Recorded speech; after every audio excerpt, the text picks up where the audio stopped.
Si vous mangez des graines de chia après 60 ans, il y a quelque chose d'important que vous devez absolument savoir. Ces toutes petites graines sont souvent présentées comme un super aliment presque parfait. On les voit partout, dans les magazines santé, sur les réseaux sociaux, dans les recettes de petits déjeuners, les boissons détox, les smoothies, les puddings, les yaourts et même dans les programmes de perte de poids. Elles ont cette image moderne, simple, presque magique. Et c'est vrai, les graines de chia ont de vraies qualités. Elles apportent des fibres, des minéraux, des antioxydants, des bons gras. Et elles peuvent, lorsqu'elles sont bien utilisées, soutenir la digestion, la satiété, la glycémie et même une partie de la santé cardiovasculaire. Mais voici la vérité que beaucoup de seniors ne connaissent pas. Si vous utilisez les graines de chia de la mauvaise façon, elles peuvent aussi irriter votre digestion, vous déshydrater, réduire une partie de leurs bénéfices et dans certains cas, provoquer des réactions bien plus sérieuses qu'on ne l'imagine. Le problème, c'est que beaucoup de personnes les utilisent comme une simple mode alimentaire, un topping, un geste automatique, une habitude copiée sur Internet. Mais après 60 ans, le corps ne réagit plus comme à 25. La digestion est souvent plus lente. L'hydratation est parfois insuffisante. Le métabolisme change. La tolérance intestinale devient plus délicate. Et ce qui semble anodin peut devenir problématique si on néglige les détails. C'est exactement pour cela que j'aimerais aujourd'hui vous parler des 5 erreurs les plus importantes à éviter avec les graines de chia après 60 ans. Parce que mon but n'est pas de vous faire peur. Mon but, c'est de vous aider à utiliser intelligemment quelque chose qui peut réellement vous soutenir, à condition d'être bien préparé. Restez bien avec moi jusqu'au bout, parce que la dernière erreur est l'une des plus trompeuses. Beaucoup de personnes pensent faire tout juste avec leur chia, alors qu'en réalité, elles laissent leur cerveau, leur cœur et leurs articulations sans la protection qu'elles croient obtenir. Et comme toujours ici, je ne cherche pas les effets de mode, je cherche la vraie vitalité. L'âge n'est que le début. Première erreur, utilisez les graines de chia comme une bombe de fibres sans équilibre. C'est probablement l'erreur la plus fréquente. Les graines de chia sont très riches en fibres. C'est même l'une des raisons pour lesquelles elles sont autant valorisées. Et sur le papier, cela paraît idéal. Les fibres aident à la digestion, à la glycémie, au cholestérol, à la satiété. Mais ce que beaucoup de personnes oublient, c'est qu'une grande quantité de fibres d'un coup, dans un corps qui n'y est pas habitué, peut créer un vrai chaos digestif. Après 600 ans, beaucoup de femmes ont déjà une digestion plus lente, moins d'acidité gastrique, parfois un intestin irritable, parfois une constipation chronique, parfois un ventre qui gonfle très vite. Alors, ajouter soudainement une grosse quantité de chia en pensant « plus j'en prends, mieux c'est » peut faire exactement l'inverse de l'effet recherché. Ballonnement, gaz, crampes, alternance de constipation et d'aller-retour aux toilettes, sensation d'inconfort qui peut durer toute la matinée. Et il y a un autre point essentiel. Les fibres ont besoin d'eau. Sans hydratation suffisante, le chia peut ralentir le transit au lieu de l'aider. Il peut former une masse épaisse dans l'intestin et aggraver ce que l'on voulait justement améliorer. La bonne approche, c'est la progressivité. Commencez petit. 1 cuillère à café par jour peut suffire au début. Laissez le corps s'habituer. Hydratez-vous bien. Et ne faites jamais reposer toute votre stratégie digestive sur un seul aliment, aussi intéressant soit-il. Deuxième erreur, mangez les graines de chia sèches sans les faire tremper. Là, je veux être très claire. Après 600 ans, manger les graines de chia sèches n'est pas une bonne idée. Parce que les graines de chia absorbent énormément d'eau. C'est leur nature. C'est ce qui leur permet de former ce gel caractéristique qui ralentit la digestion et aide à stabiliser l'énergie. Mais si vous les mangez sèches, l'expansion se fait dans votre corps et non dans votre bol, et cela peut poser plusieurs problèmes. D'abord, un risque d'inconfort immédiat, sensation que quelque chose gonfle, ballonnement, poids dans l'estomac, transit perturbé.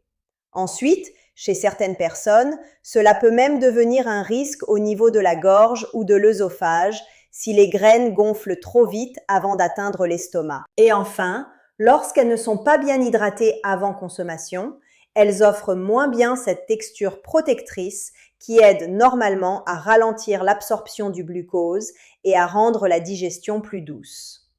La règle ici est simple, toujours les faire tremper. Dans l'idéal, vous les laissez dans un liquide avant de les consommer, le temps qu'elles gonflent complètement. Cela peut être de l'eau, un lait végétal, un yaourt ou une préparation plus douce selon ce qui vous convient. Mais les manger sèches, surtout après 60 ans, n'est vraiment pas une bonne habitude. Troisième erreur, les mélanger trop tôt avec des liquides très acides.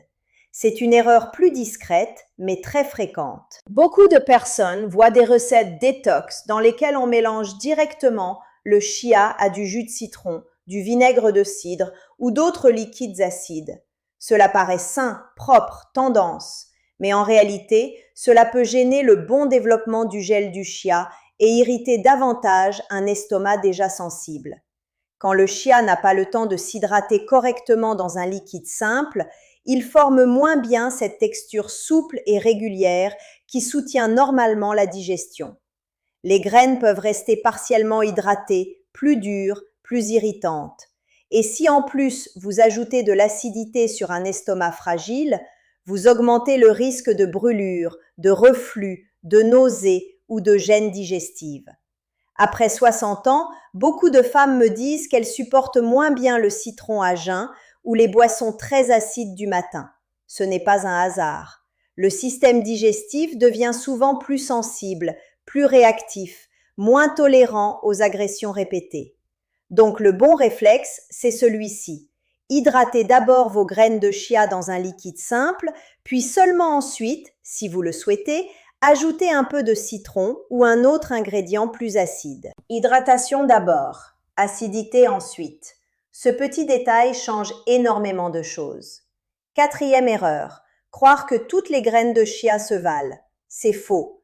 À l'œil nu, elles se ressemblent presque toutes, mais en réalité, la qualité change énormément d'une marque à l'autre. Des graines mal stockées, des graines anciennes, des graines exposées à l'humidité, des graines oxydées, des produits de mauvaise qualité.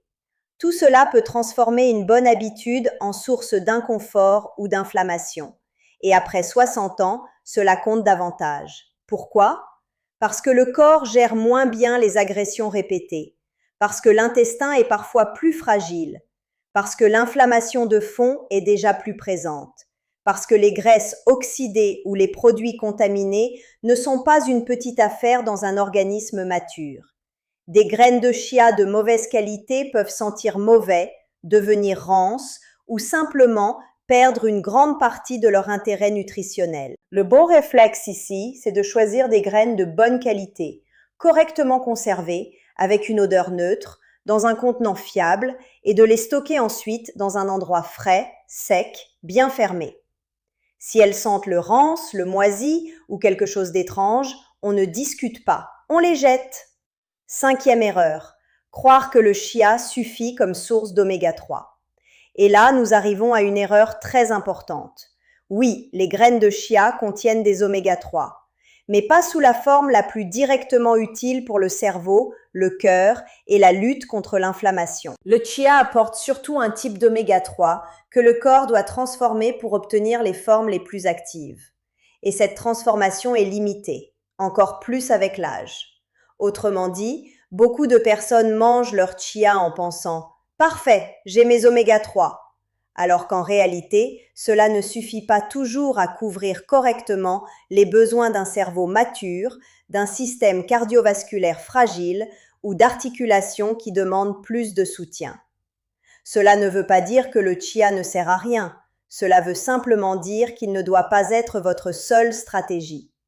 Le chia est un très bon complément, un très bon soutien, mais pas forcément la source principale à elle seule. Si vous voulez vraiment protéger votre mémoire, votre cœur et votre terrain inflammatoire après 60 ans, il est souvent plus judicieux d'associer le chia à d'autres sources plus directes d'oméga 3 selon votre mode de vie et vos choix alimentaires.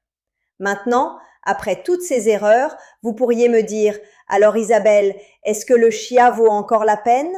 Et ma réponse est oui, absolument oui, mais seulement si vous le faites correctement. Quand les graines de chia sont bien préparées, bien dosées, bien intégrées, elles peuvent devenir un vrai soutien. Elles peuvent aider la digestion grâce à leurs fibres solubles. Elles peuvent contribuer à une glycémie plus stable. Elles peuvent soutenir la satiété et éviter certaines fringales. Elles peuvent apporter du calcium, du magnésium, du phosphore et d'autres nutriments intéressants. Elles peuvent aussi participer à une meilleure hydratation grâce à leur texture gélifiée. Et oui, elles peuvent faire partie d'une routine qui soutient le cœur, le transit, l'énergie et même la peau. Mais ce qui fait toute la différence, ce n'est pas le mot « super aliment », c'est la manière de l'utiliser. Alors, comment bien faire? D'abord, toujours les faire tremper. Ensuite, commencer petit, puis augmenter progressivement selon la tolérance. Les associer à des aliments qui apportent aussi de la protéine ou de bons gras. Ne pas les traiter comme une solution miracle et ne pas compter sur elles seules pour tous vos besoins en oméga 3. J'aime beaucoup l'idée d'un chia bien préparé dans un petit déjeuner simple. Par exemple avec un yaourt nature si vous le tolérez, ou un yaourt végétal peu sucré, avec quelques fruits rouges, quelques noix, ou dans un porridge doux.